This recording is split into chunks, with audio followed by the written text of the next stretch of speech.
పంచభూతాలు ఉంటాయి. ఇది ఎయిర్, ఫైర్, ఇది ఎయిర్, ఇది స్పేస్, ఇది ఎర్త్, ఇది వాటర్. వీటిలోంచి మనము కాస్మిక్ ఎనర్జీని తీసుకుంటాం. అంటే ఒక కప్ లాగా మనకి ఖచ్చితంగా కాస్మిక్ ఎనర్జీ ఉంటుందండి. ఆ కాస్మిక్ ఎనర్జీని మనం ఇలా తీసుకుంటాం. ఒక 20 టైమ్స్ కనుక మనం ఇలా తిప్పినట్లయితే మన చేతులు కొంచెం అబ్జర్వ్ చేయండి, మీకు తెలిసిపోతుంది.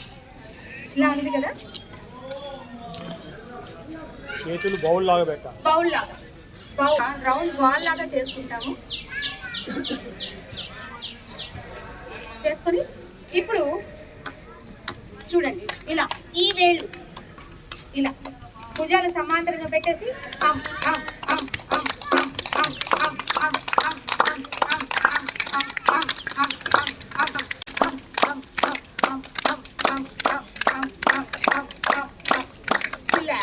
ఒక 20. మళ్ళీ సేమ్ పైన అమ్ అంటే అకార ఉకార మకార ప్రణవం 1.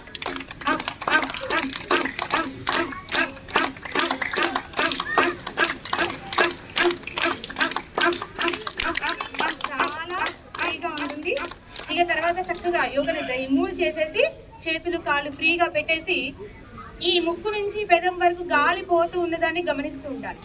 మనం అట్లాగే అలారం మోగిన కూడా లేగరండి, అంత చక్కటి నిద్ర వస్తుంది. అలాగే యోగ నిద్రలో చక్కగా ఫ్రీగా మన శవాసనాలు పడుకుంటాం కదా, చేతులు కాళ్ళు పైకి పెట్టేసి చక్కగా పక్కకు పెట్టేసి ఫ్రీగా చేతులు పైకి పెట్టేసి అట్లా పడుకోండి. చక్కగా గాలి పీలుస్తూ వదులుతున్న శ్వాసని ఈ ముక్కు దగ్గర నుంచి పెదాల వరకు ఆడుతుంది, అక్కడ గమనిస్తూ ఉండండి, ఎలా ఉంది అనేది గమనిస్తూ ఉండండి. అలాగే మనం నిద్రలోకి వెళ్ళిపోతాం. చాలా మంచి టెక్నిక్ అనమాట నిద్ర సమస్యకి. నెక్స్ట్ ఇప్పుడు ఒక